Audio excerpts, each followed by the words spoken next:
اعوذ باللہ من الشیطان الرجیم بسم اللہ الرحمن الرحیم۔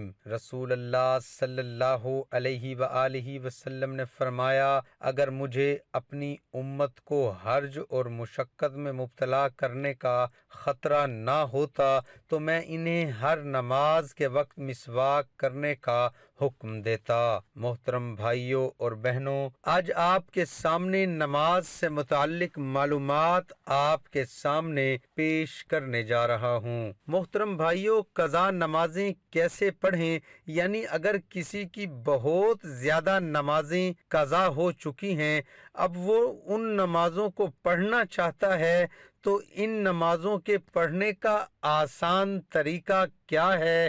اسی مسئلے کو دھیان سے سننے کی ضرورت ہے۔ امید ہے اسے سن کر بہت زیادہ فائدہ حاصل ہوگا۔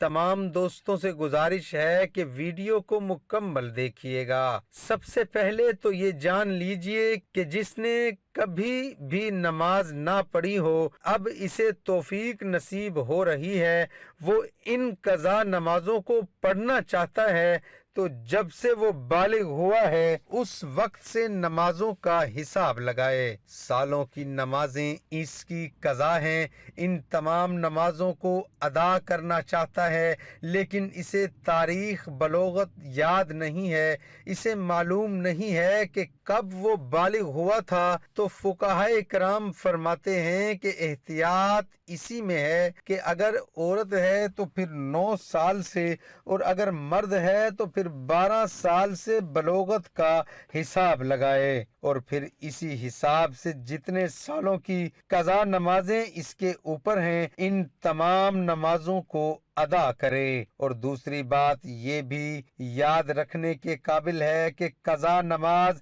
ہر روز کی 20 رکعتیں ہوتی ہیں، یعنی قضا نمازوں میں سنتوں اور نوافل کی قضا نہیں ہوتی ہے، صرف فرضوں اور وتر ہی قضا کی جائے گی، یعنی فجر کے 2 فرض، ظہر کے 4 فرض، عصر کے 4 فرض، مغرب کے 3 فرض اور عشاء کے 4 فرض اور 3 وتر، ان کی قضا کی جائے گی۔ اس کے علاوہ باقی جو سنتیں اور نوافل ہیں ان کی قضا نہیں کی جائے گی۔ اور قضا نماز کی نیت کیسے کرنی ہے؟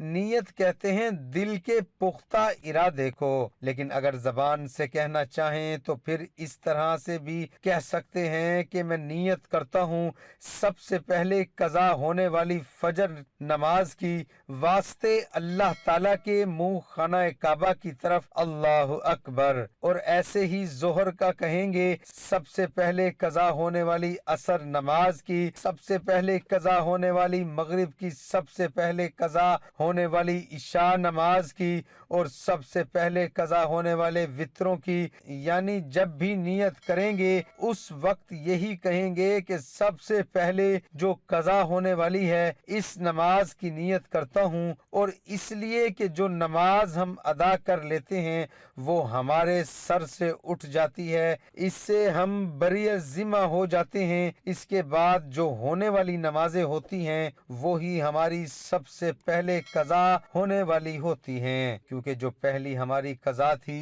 وہ ہم ادا کر چکے ہیں، اس سے بری ذمہ ہو چکے ہیں۔ اس کے بعد والی پھر ہماری سب سے پہلی قضا نماز کہلاتی ہے۔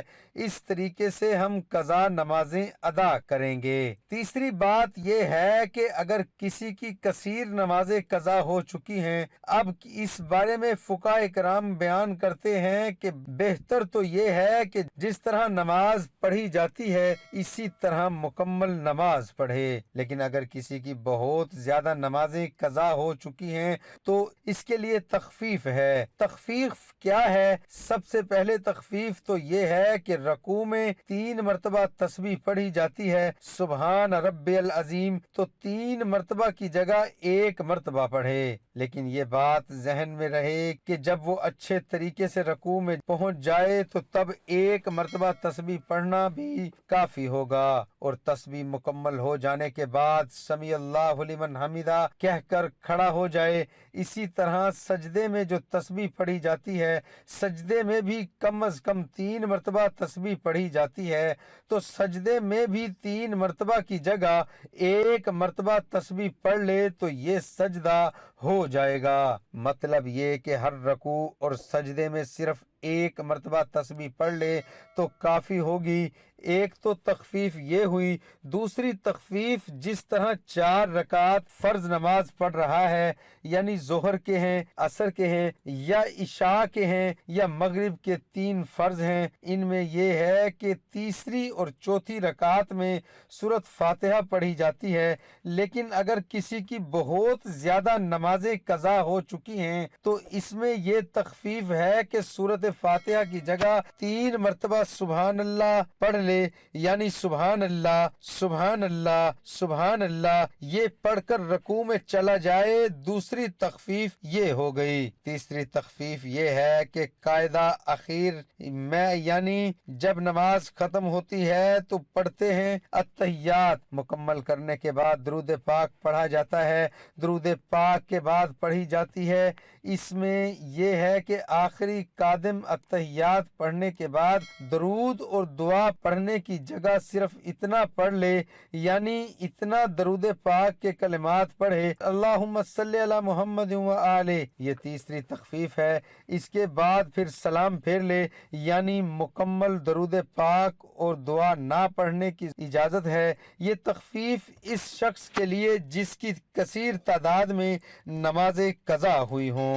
اور چوتھی تخفیف یہ کہ جو وتر نماز ہے اس میں تیسری رکعت میں سورت ضرور ملانی ہے۔ فرضوں میں تیسری اور چوتھی رکعت میں سورت کی جگہ 3 مرتبہ سبحان اللہ پڑھ لینا کافی ہے، لیکن وتر کی جو نماز ہے اس میں تیسری رکعت میں سورۃ الفاتحہ بھی پڑھی جائے گی اور دوسری سورت بھی ملانی ضروری ہے۔ اب اللہ اکبر کہہ کر دعائے قنوت پڑھی جاتی ہے، لیکن دعائے قنوت کی جگہ وہ رب اغفر لی رب اغفر لی رب اغفر لی یہ 3 مرتبہ پڑھ لے، یا پھر 1 مرتبہ پڑھ کر رکوع میں چلا جائے تو تب بھی اس کی نماز بالکل درست ہے۔ طریقے سے قضا نمازوں کے لیے اس تخفیف کے ساتھ اگر نماز پڑھیں گے تو آپ کی جو بہت زیادہ نمازیں قضا ہو چکی ہیں وہ بہت جلد ادا ہو جائیں گی۔ فقہائے کرام بیان کرتے ہیں کہ اس طریقے سے اس تخفیف کا فائدہ اٹھا کر جس شخص کی زیادہ نمازیں قضا ہو چکی ہیں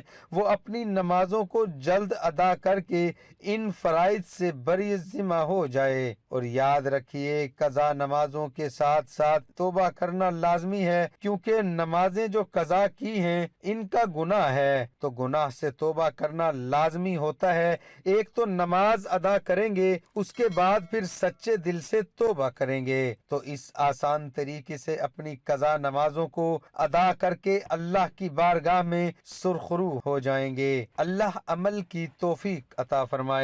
محترم بھائیو، رسول اللہ صلی اللہ علیہ وآلہ وسلم نے فرمایا، پاک مٹی مسلمان کو پاک کرنے والی ہے۔ پھر جب وہ 10 سال تک پانی نہ پائے، پھر جب وہ پانی پا لے تو اسے اپنی کھال یعنی جسم پر بہائے، یہی اس کے لیے بہتر ہے۔ محمود بن غلیان نے اپنی روایات میں یوں کہا ہے، پاک مٹی مسلمانوں کا وضو ہے۔ دعا ہے کہ اللہ تعالی میرا سنانا، آپ کا سننا اپنی بارگاہ الہی میں قبول اور منظور فرمائے۔ آمین ثم آمین۔